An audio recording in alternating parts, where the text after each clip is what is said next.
দর্শক মণ্ডলী, আমাদের কথা অনুষ্ঠান থেকে আপনাদের সবাইকে জানাচ্ছি অনেক অনেক শুভেচ্ছা। আমাদের কথা অনুষ্ঠানের ১৩তম পর্বে আমাদের সঙ্গে রয়েছেন শ্রম ও কর্মসংস্থান মন্ত্রণালয়ের মাননীয় প্রতিমন্ত্রী বেগম মুন্নুজান সুফিয়ান। এবারও আমাদের সঙ্গে থাকছে দেশের বিভিন্ন অঞ্চল থেকে আসা কর্মজীবী সুবিধাবঞ্চিত পথশিশুরা। আমাদের সঙ্গে আরও থাকছে দেশের বিভিন্ন অঞ্চল থেকে আসা ক্ষুদে সাংবাদিকেরা। আমাদের কথা অনুষ্ঠানে আমরা দেশের কাছে জাতির কাছে দায়বদ্ধ জনদের মুখোমুখি হই, তেমনি আজ আমরা মুখোমুখি হয়েছি আমাদের শ্রম প্রতিমন্ত্রীর। আমি বাঁধন। আমি তমা। শুরু করতে যাচ্ছি শিশুদের মুখোমুখি জবাবদিহিতামূলক ধারাবাহিক অনুষ্ঠান আমাদের কথা। মাননীয় মন্ত্রী, আমার নাম ঝুমুর, আমি আসছি পুরান ঢাকা নয়াবাজার থেকে। আমি সুবিধাবঞ্চিত শিশু।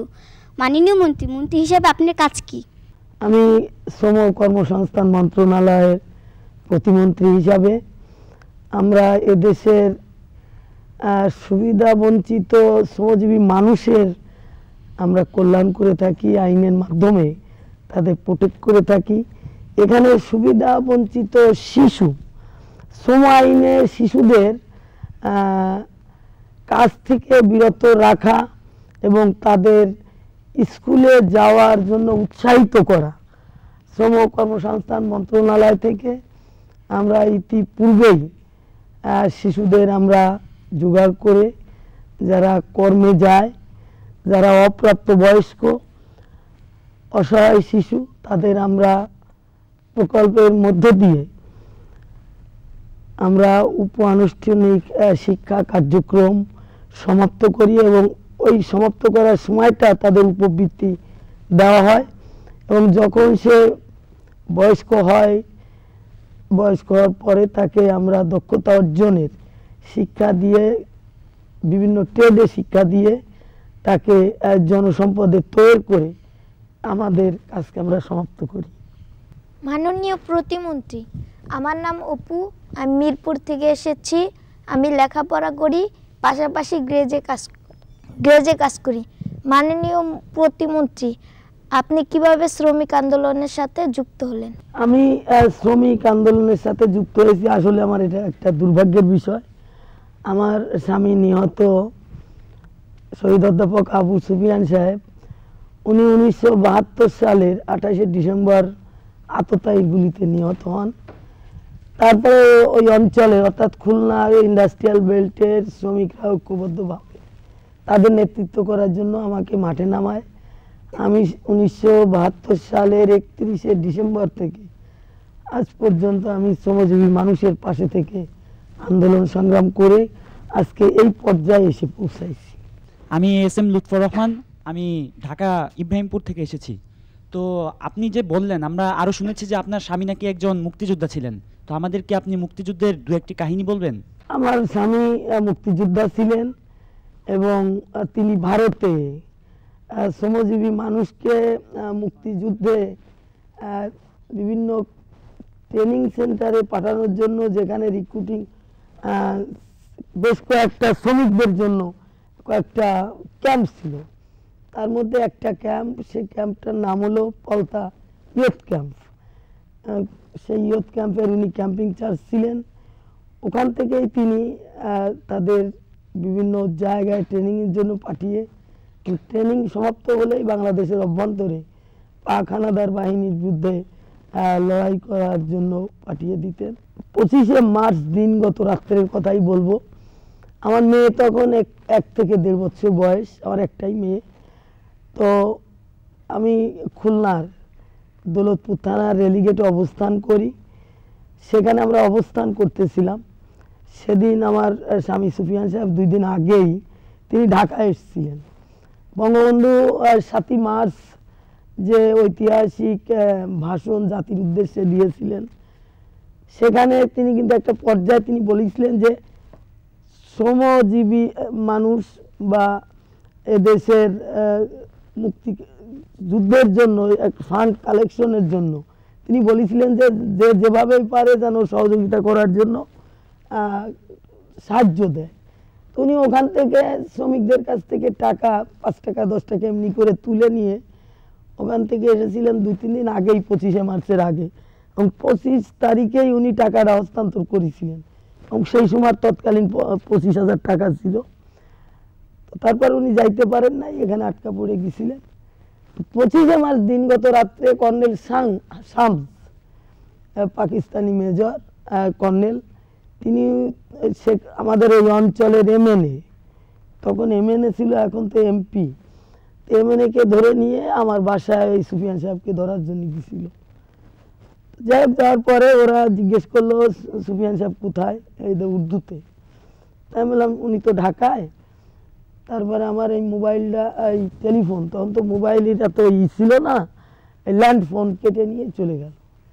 আমরা ভোরবেলায় চলে গেলাম নদীর ওপার। আমার বাপের বাড়ি আছে দিঘলিয়ায়, খুলনা জেলার দিঘলিয়া থানায়। এবং তখন রেল লাইন সহ রাস্তাঘাট, এলাকার জনগণ, শ্রমজীবী মানুষেরা, তারা ওই রেল লাইন উপড়ে ফেলছে, আগুন দিয়ে দিচ্ছে রাস্তায়, বিভিন্ন জায়গায় গাছপালা একত্র করে, যাতে করে পাক সেনারা খুলনায় যতটুকু আছে তার থেকে বেশি যাতে খুলনা শহরে প্রবেশ করতে না পারে। তো তারপরে তো আমরা পালিয়ে যাই এবং বিভিন্ন জায়গায় আমরা পালায় থাকি বাংলাদেশের। তো আমার বাবার বাড়ি যেখানে গেছিলাম ওখানেও 2-3 বার রাজাকার সহ পাক বাহিনীর লোকজন হানা দিয়েছে। আমরা প্রত্যন্ত অঞ্চলে যে আমরা পালিয়েছিলাম।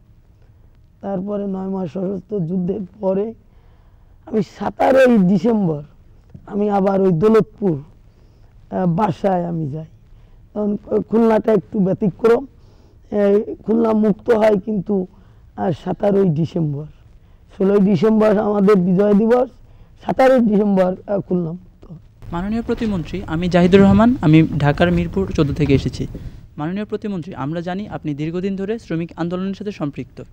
শ্রমিক আন্দোলনের শুরু থেকে এই পর্যন্ত শ্রমিকদের জীবনে আপনি কী ধরনের পরিবর্তন লক্ষ্য করেছেন? শ্রমিকদের জীবনে পরিবর্তন ততটা আসে নাই। বাংলাদেশে যারা শ্রমজীবী মানুষ আছেন তারা ILO কনভেনশন অনুযায়ী বিভিন্ন সুযোগ সুবিধে পেয়ে থাকে এবং আমাদের মূল ভিত্তি হলো সেই 1 মের শ্রমজীবী মানুষের সেই রক্তদানের মধ্য দিয়েই কিন্তু আমরা 8 ঘন্টা শ্রমের দাবি আমরা অর্জন করেছি। কিন্তু প্রকৃতপক্ষে আমরা দেশ আজ মুক্ত, আমরা স্বাধীন দেশ, আমরা স্বাধীন সত্তা নিয়ে আমরা বেঁচে আছি। কিন্তু আজকে যে মিল কলকারখানার যে অবস্থা, এদেশের প্রায় 4.5 থেকে 5,000 মিল কলকারখানা বন্ধ এবং এখানে যে লেবার ল, যে শ্রম আইন আছে, আইনটা অনেকখানে প্রয়োগ করা হয় না। বিশেষ করে ব্যক্তি মালিকানা খাতে যেসব প্রতিষ্ঠান আছে, শিল্প প্রতিষ্ঠান, সেখানে প্রায় এগুলো প্রয়োগ করা থেকে বিরত থাকে এবং এখানে যার জন্য প্রায় দেখা যায় অশান্তি।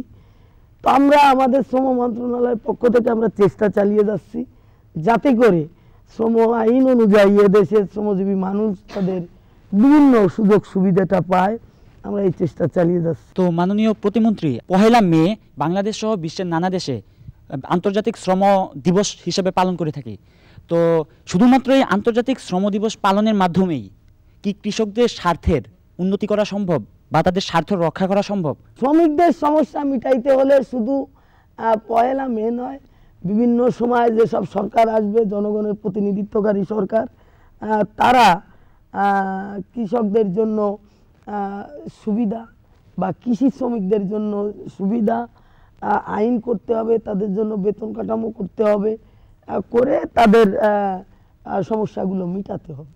মাননীয় প্রতিমন্ত্রী, আমার নাম কুহিনুর, আমি পীরেরবাগ থেকে এসেছি। আমি লেখাপড়ার পাশাপাশি দর্জি কাজ করি। সেখানে আমাকে একদিন ছুটি দেওয়া হয়। আমার মতো যারা অন্যান্য কারখানায় কাজ করে তাদের সাপ্তাহিক ছুটি দেওয়া হয় না। আপনি কি সবার জন্য ছুটির ব্যবস্থা করতে পারেন? আসলে লেবার ল অনুযায়ী 1.5 দিন একজন শ্রমিক ছুটি পাওয়ার যোগ্য। তো এটা অনেক জায়গায় এটা মানে না এবং যদি ছুটির দিনে কেউ কর্ম করে তাকে ওভারটাইম দিতে হয়।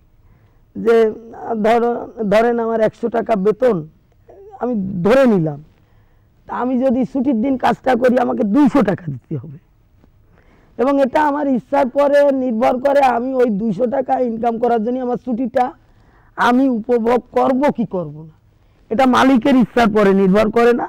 এরপরেই কিন্তু শ্রম আইন আছে, এটা নির্দেশ আছে, বইতে আছে, অনেক জায়গায় কার্যকরী হয় না। তো এটা যদি আমরা সকলেই যে কাজটা করেন বাধ্য হয়ে করেন, অনেক সময় প্রেশারের মুখে, চাপের মুখে, আমরা যদি সকলে এই শ্রম আইন সম্পর্কে আমরা সচেতন হই, তাহলে আমার মনে হয় তাহলে জোর করে বা আমার ন্যায্য যে অধিকারটা, এই অধিকার থেকে কেউ বঞ্চিত করতে পারে না, আইন আছে। মাননীয় প্রতিমন্ত্রী, আমার নাম মনি, আমি আসছি নয়াবাজার এলাকা থেকে। আমি একজন সুবিধাবঞ্চিত শিশু। মাননীয় প্রতিমন্ত্রী, আপনার জীবনের সবচেয়ে একটি মজার ঘটনা এবং কষ্টের ঘটনা বলবেন কি? কষ্টের ঘটনা তো আমি বললাম যে আমার দুর্ভাগ্য, যার জন্য কিন্তু আমি এই লিবালিটারি করতে আসছি। আমার অনেক ছোটতেই বিয়ে হয়েছে, আমি তখন ক্লাস 10-এ পড়ি। এটা 1968 সালে। আর 1972 সাল, মাঝখানে মাত্র 6টা বছর। কিন্তু তার মধ্যে আমার হাজবেন্ড 9 মাস স্বাধীনতা যুদ্ধে অংশগ্রহণ করছেন। 1 বছর তিনি রাজশাহী ভার্সিটিতে MA ফাইনাল ইয়ারের ছাত্র ছিলেন। তো এটা কষ্টের, এবং যাই হোক আজও আমি তার সেই স্মৃতিকে ধরে আমি দেশের শ্রমজীবী মানুষ তাদের যাতে ভাগ্যের উন্নয়ন হয় সেজন্য আমি রাত দিন কাজ করে যাইতে চেষ্টা করতেছি। এটা মজার না, এটা কষ্টের। আর মজার ঘটনা কি বলবো, আমি তো আমার লাইফে আমি দেখি না যে এমন কোনো মজা করার মতো কোনো ঘটনা ঘটেছে।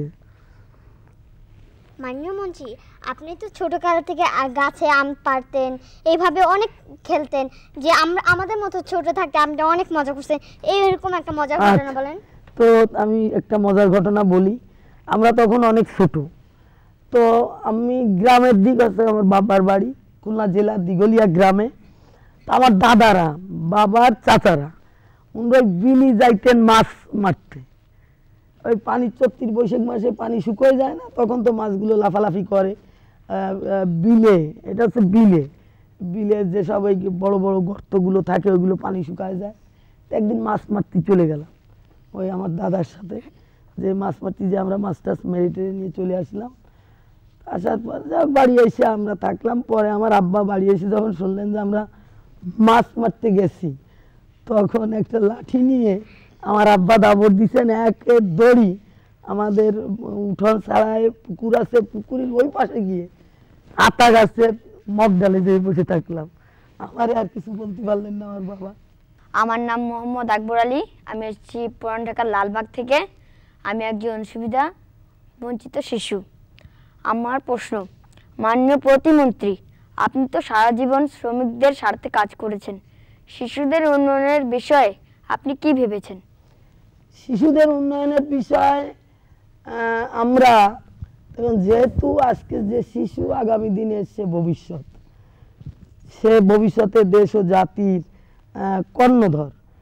আমরা আগামী দিনে যাতে করে এই শিশুরা সুস্থ থাকতে পারে, এই জন্য আমরা চেষ্টা চালিয়ে যাচ্ছি। এবং তারপরে তাদের লেখাপড়া, এরপরে যেন উন্নত জীবন গঠন করে তারা যেন সৎভাবে, স্বচ্ছভাবে তারা নিজেরা পরিচালিত হইতে পারে এবং দেশ ও জাতিকে তারা সেবা দিতে পারে। এই জন্য বিভিন্ন কর্মসূচি আমাদের মন্ত্রণালয়ের মধ্য থেকে নেওয়া হয়েছে। মাননীয় প্রতিমন্ত্রী, আমি জ্যোৎস্না, আমি লেখাপড়ার পাশাপাশি বাসায় কাজ করি। বাসায় আমার মতো অন্য বাচ্চারা কাজ করে, যে কোনো কারণে কিছু ভেঙেলে মারধর করে। আপনি এসব মারধর বন্ধ করতে পারেন কি? আমি আরও কয়েকটা অনুষ্ঠানে আমি দেখছি যে এই একই অভিযোগ।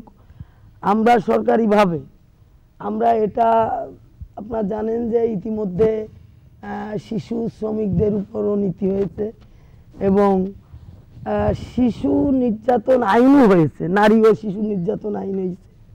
তো এগুলো করলে সরকারিভাবে পদক্ষেপ নেওয়া হচ্ছে এবং এই আইনের প্রয়োগ যদি আমরা বাস্তবায়ন করতে পারি, তাহলে আমার মনে হয় যে এই শিশুদের উপর অত্যাচার, জুলুমটা কমে যাবে।